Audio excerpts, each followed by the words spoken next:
My friends, I want to tell you about a painting class I almost did not take, sitting in the parking lot of my local community center on a grey Tuesday morning in my late 60s, keys still in the ignition, seriously considering driving home without ever walking through the front door.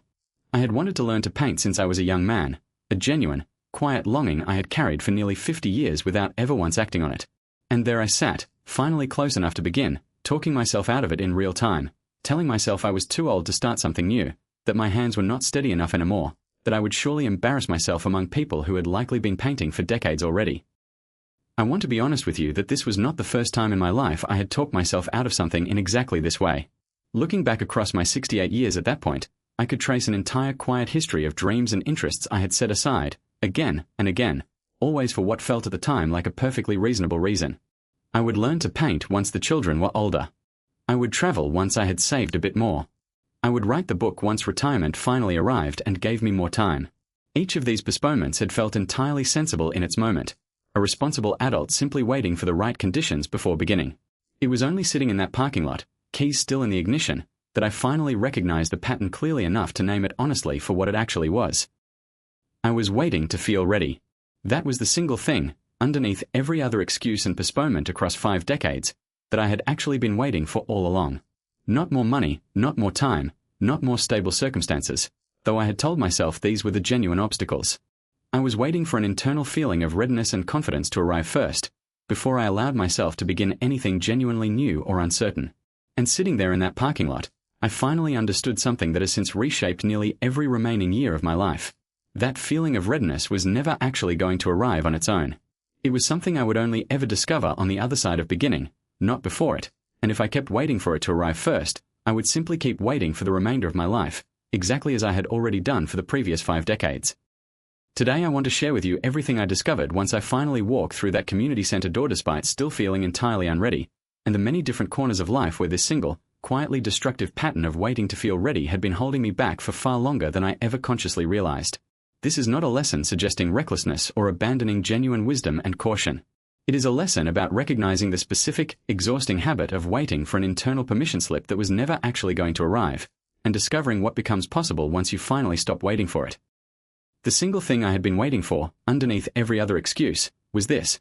I was waiting to feel ready, confident, and certain before I allowed myself to begin anything new, and this feeling, I finally understood, arrives only after beginning, never reliably before it.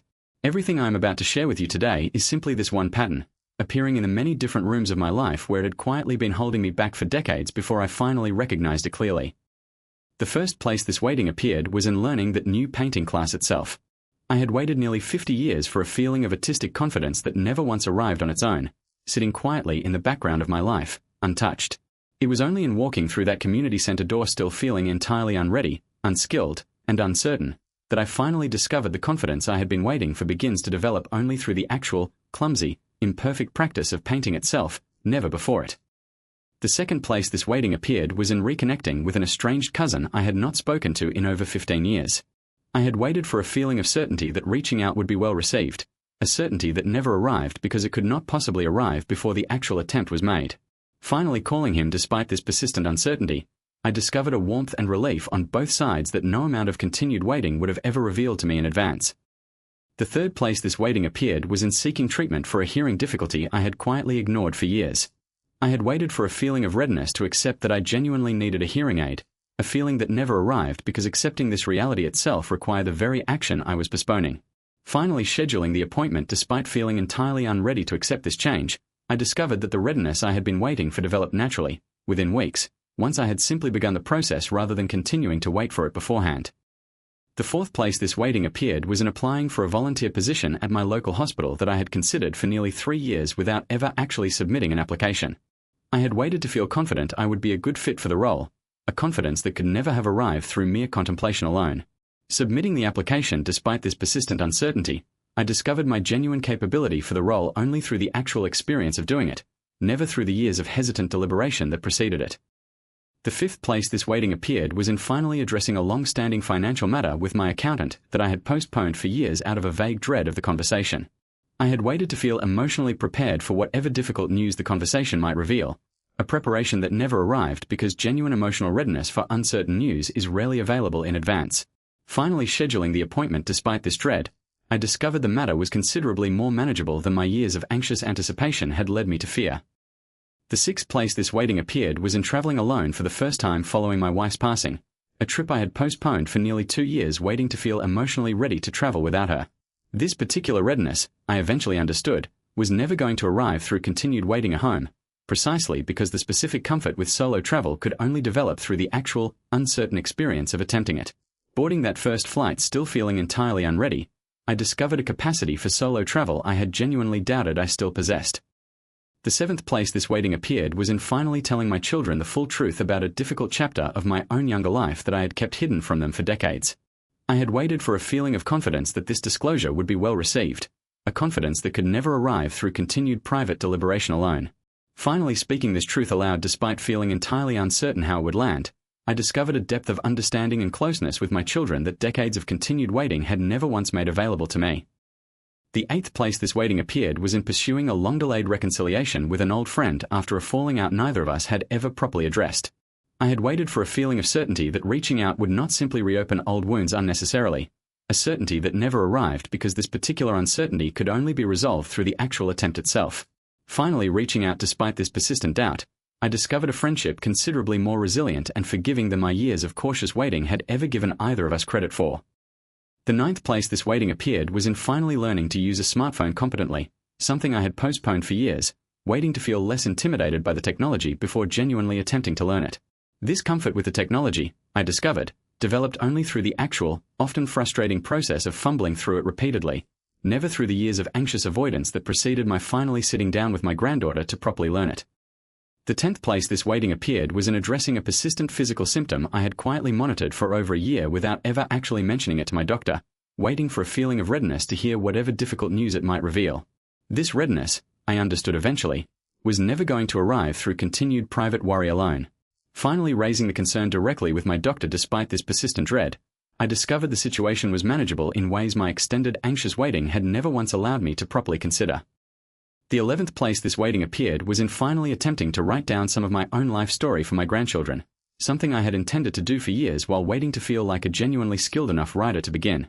This particular skill and confidence, I discovered, developed only gradually through the actual, imperfect process of writing itself, never through the years of hesitant intention that had preceded my finally sitting down with a simple notebook and beginning. The 12th place this waiting appeared was in finally joining a local seniors walking group that I had noticed advertised for well over a year, waiting to feel physically fit enough to keep pace with the other participants before ever attempting to join. This particular fitness and confidence, I discovered, developed only through the actual experience of walking alongside the group repeatedly, never through the extended period of anxious observation from a distance that preceded my finally showing up for the very first walk. The 13th place this waiting appeared was in finally addressing a long-standing disagreement with a neighbor over a property matter that I had allowed to fester unaddressed for nearly a decade, waiting to feel confident the conversation would go smoothly before ever attempting to have it. This confidence, I discovered, was never actually available in advance, and it was only in having the difficult conversation itself, despite feeling entirely uncertain how it would unfold, that the matter was finally, genuinely resolved after a decade of unnecessary, quiet tension. The 14th place this waiting appeared was in finally pursuing a new romantic connection after years alone following the end of my marriage, waiting to feel entirely emotionally healed and ready before ever considering the possibility. This particular readiness, I came to understand, does not typically arrive as a single, complete state achieved in isolation before connection begins. It develops, gradually and imperfectly, alongside the actual, uncertain experience of allowing genuine connection back into my life, rather than as a precondition that had to be fully satisfied beforehand. The 15th place this waiting appeared was in finally attempting to learn a musical instrument I had wanted to play since childhood, waiting for a feeling of sufficient natural talent to justify the attempt before ever picking up the instrument at all. This particular talent and comfort, I discovered, developed slowly and imperfectly through the actual, often clumsy practice of playing itself, never through the decades of quiet, and exercised longing that preceded my finally purchasing the instrument and beginning genuine, awkward practice. The 16th place this waiting appeared was in finally addressing an old, unresolved rift with a sibling over our late parents' estate, waiting for a feeling of emotional distance from the old hurt before ever attempting to discuss it directly. This emotional distance, I discovered, developed considerably more quickly once the actual conversation was finally held, than it ever had during the many years of continued avoidance that preceded it, avoidance that had actually kept the old hurt frozen in place rather than genuinely allowing it to fade. The 17th place this waiting appeared was in finally attempting to cook meals for myself with genuine care and pleasure after years of eating minimally and without much enjoyment following my wife's passing, waiting to feel a genuine desire to cook again before ever attempting it. This desire, I discovered, developed gradually through the actual practice of cooking itself, rediscovered slowly meal by meal, never through the continued waiting for its spontaneous return that had instead simply extended my years of minimal, joyless eating considerably longer than necessary. The 18th place this waiting appeared was in finally seeking counseling to process grief I had been carrying privately for years, waiting to feel that my grief was significant enough to genuinely warrant professional support before ever scheduling an appointment. This clarity about whether my grief warranted support, I discovered, only became genuinely available once I had actually begun the process of counseling itself, never through the years of private uncertainty that preceded my finally making that first appointment. The 19th place this waiting appeared was in finally attempting to make new friends in my community after years of relative isolation following several significant losses, waiting to feel like my old, more sociable self again before genuinely attempting to reach out to anyone new. This sociability, I discovered, returned gradually through the actual, sometimes awkward practice of reaching out and engaging with new people, never through the continued private waiting for my old social ease to simply reassert itself on its own before I had made any genuine effort at all. The 20th thing I understood was that this pattern of waiting to feel ready had likely cost me considerably more across my entire lifetime than any single failed attempt at something new ever could have. Tallying honestly the decades of postponed dreams, delayed conversations, and unaddressed matters across my entire life, I recognized that the cumulative cost of continued waiting had been vastly greater than any embarrassment or difficulty I might have actually encountered had I simply begun each of these pursuits decades earlier, despite feeling entirely unready at the time. The 21st place this waiting appeared was in finally applying for a modest part-time position at a local bookstore, something I had wanted to try since retiring, waiting for a feeling of confidence that I would still be capable of learning a new set of daily tasks at my age before ever submitting an application. This confidence, I discovered, developed only gradually through the actual, sometimes fumbling process of learning the store systems on the job, never through the months of quiet self-doubt that preceded my finally deciding to simply apply and see what happened. The 22nd place this waiting appeared was in finally attempting to swim again after avoiding the water for nearly a decade following a frightening drowning experience in my 50s, waiting for my old fear to fully dissipate before ever considering returning to a pool. This fear, I discovered, only genuinely began to soften once I had actually returned to the water, gradually and with considerable initial anxiety, rather than continuing to wait indefinitely for a complete absence of fear that avoidance itself had been quietly prolonging for all those years. The 23rd place this waiting appeared was in finally attempting to learn a new language I had always been curious about, waiting for a feeling of confidence in my aging memory's capacity to absorb new vocabulary before ever purchasing a single lesson book. This confidence in my own memory, I discovered, developed only through the actual, often frustrating practice of attempting to learn and recall new words, never through the years of assuming my memory had already declined too far to bother trying at all.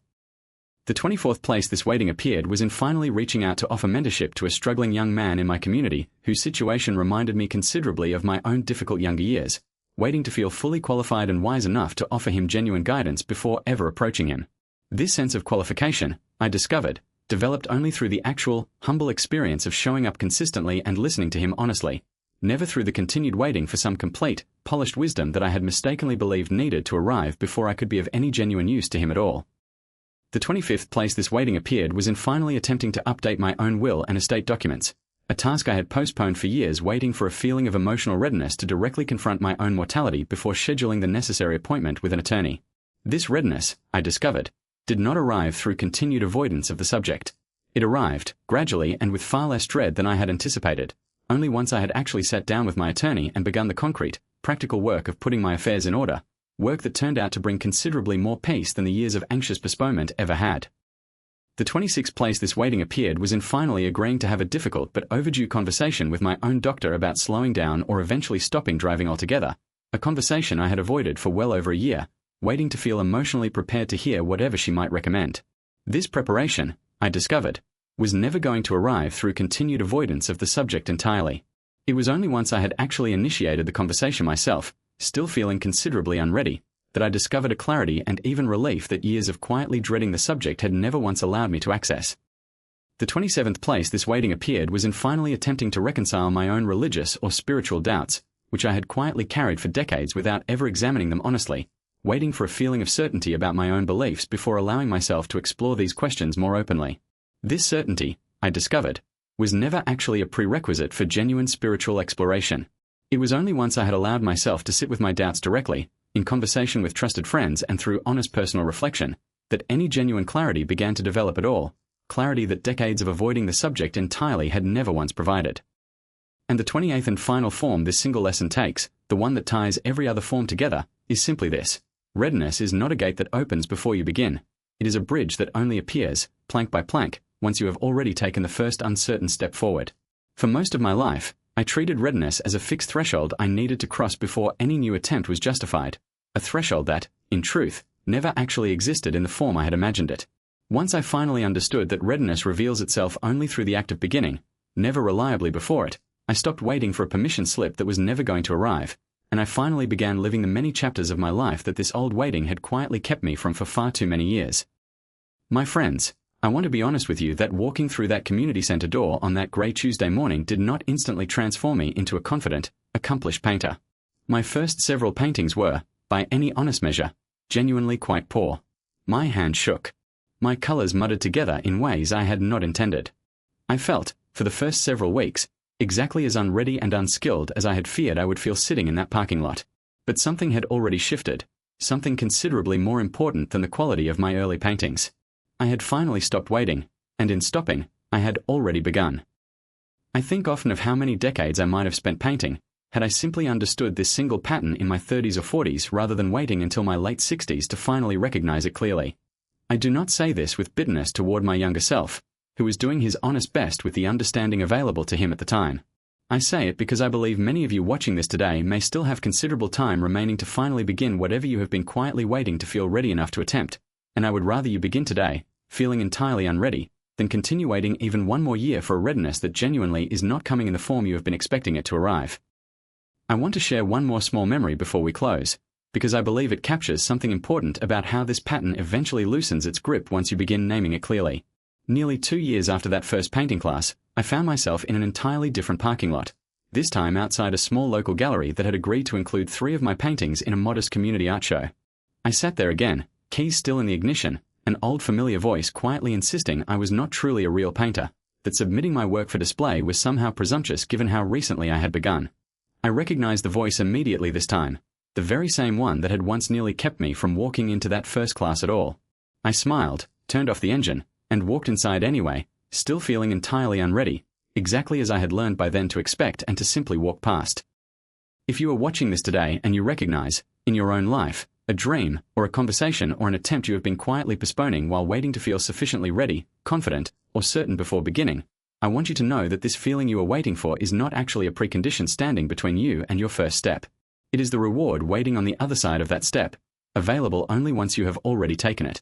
65, 70, 75. None of these ages close this particular door, however loudly the old, familiar voice of waiting may insist otherwise. The door closes only when we ourselves stop reaching for the handle, still waiting for permission that was, all along, only ever going to arrive after we had already walked through. Thank you so much for spending this time with me today. I hope something I shared helps you recognize your own particular version of this pattern, and gives you the courage to finally begin, exactly as unready and uncertain as you currently feel, trusting that the confidence you are waiting for is patiently waiting for you on the other side of your very first step. Take care of yourselves, my friends. Stop waiting to feel ready, and begin instead, gently and imperfectly, today. And trust that it is genuinely, truly not too late. Until next time, this has been Eternal Flame Wisdom. Stay brave, stay unready, and remember, readiness was never the gate. It was always simply the reward for finally walking through. Thank you for watching.